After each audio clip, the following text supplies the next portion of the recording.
Number one, the 4E experience. It must be educational. When you hold the online wine tasting, it's got to be educational, right? You're going to tell people about the wine, where it came from, the year, what makes it so special, how it's paired with food or particular events, what it goes well with. You will educate people, and that's one of the reasons they come. But it's how we do it. We have to do it in such a way that they feel they have escaped when they come to the event. They feel they've escaped. They're not even thinking about what's next. They are truly engaged in what you're delivering. The other thing that's important is the aesthetics. We must provide aesthetics online.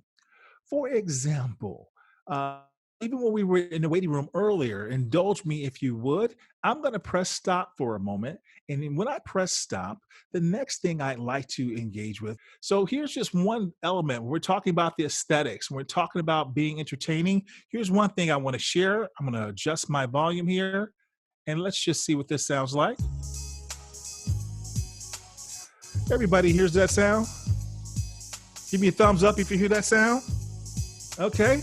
All right. I see Sheila, and she's over there. She started doing one of these with me. I appreciate that. Yeah. Marie says good. All right. Wes gives me an exclamation mark. So if you're inviting people to a wine tasting, you got to give them a little mood music, right? Give them mood music. Set the tone. And now that we have the music going, even though it's virtual, we've given them the education. Part of the aesthetics are what the environment is, right?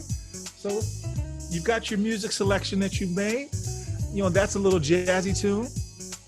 On the audience, maybe we go with something a little bit more traditional. We go a little bit more, give them a little Bach, right? But we can set the tone. It makes all the difference, right? So I just wanted to illustrate that a little bit to make the point about what I was saying when it comes to the aesthetics, right? When we're in a physical room, you would make sure that things were a certain way. That's not the case here, right? Since it's online, we don't want to feel like we still can't control the aesthetics and what the experience is that we're giving people. So that's one method in which we would do that. Something else I'd like to share with you, obviously, it has to be entertaining. So we'll go back to the slide deck here. It has to be entertaining. The reason this happens is, I can go into this later, you move people essentially from being passive to being active. And it's an immersive experience where people then can absorb.